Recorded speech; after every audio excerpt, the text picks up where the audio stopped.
मुझे याद है जब 2017 में सरकार बनी थी, तब हम लोगों ने 1 जुलाई को स्कूल चलो अभियान का शुभारंभ किया था।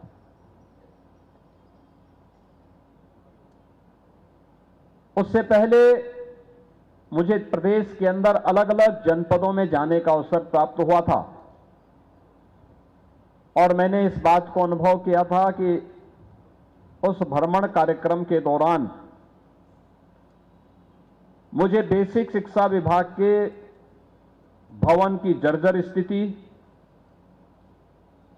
और बंदी के कगार की ओर पहुंच रहे विद्यालयों की स्थिति को भी मैंने देखा था।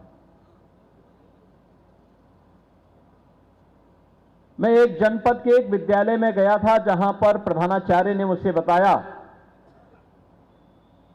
कि उनके विद्यालय में अब लगातार संख्या कम हो रही है, 10 से कम बच्चे रह गए हैं और नए सत्र में हो सकता है वे बच्चे भी ना आए। आखिर वे बच्चे जा कहां रहे हैं?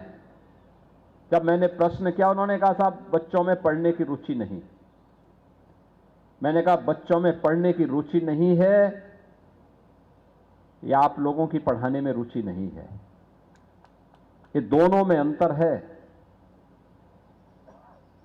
उसकी जिज्ञासा को बढ़ाना ये हमारा काम है। शिक्षा ये केवल सर्टिफिकेट उपलब्ध करवाने का या डिग्री हासिल करने का माध्यम नहीं है। ये मनुष्य को मनुष्य बनाने के लिए, उसको संस्कारित करने के लिए, समाज और राष्ट्र के भविष्य को गढ़ने का एक सशक्त माध्यम है और उसके योजक के रूप में ईश्वर ने जो भूमिका हमारे आदरणीय गुरुजनों को दी है, शिक्षकों को दी है, अगर वह अपने इस महती जिम्मेदारी का निर्वहन करेंगे तो उसके बेहतरीन परिणाम सामने आएंगे। और मैं इस बात पर प्रसन्नता की अनुभूति कर सकता हूं कि उत्तर प्रदेश के बेसिक और माध्यमिक शिक्षा विभाग से जुड़े हुए सभी शिक्षकों ने, गुरुजनों ने मेहनत किया, परिश्रम किया, ऑपरेशन कायाकल्प को सफलता की नई ऊंचाइयों तक पहुंचाया। स्कूल चलो अभियान में हर बच्चे को स्कूल तक पहुंचाने के लिए अपने स्तर पर प्रयास किया।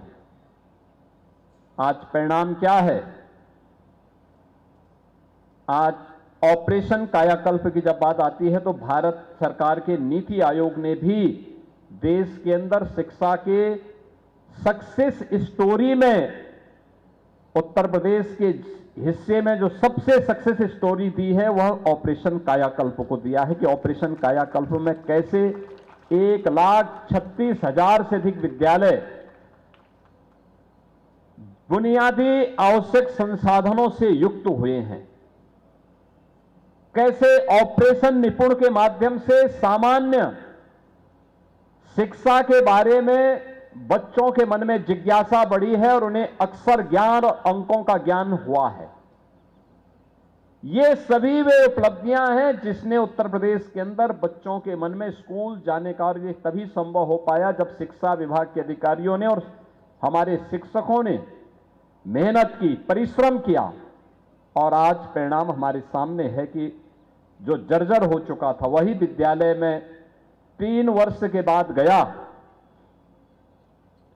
तो 3 वर्ष के बाद मैं तब इसलिए गया था क्योंकि वही प्रधानाचार्य 3 वर्ष के बाद उस विद्यालय में 250 से ज्यादा बच्चे थे और विद्यालय का चयन, प्रधानाचार्य का चयन राष्ट्रपति पुरस्कार के लिए भी हुआ था।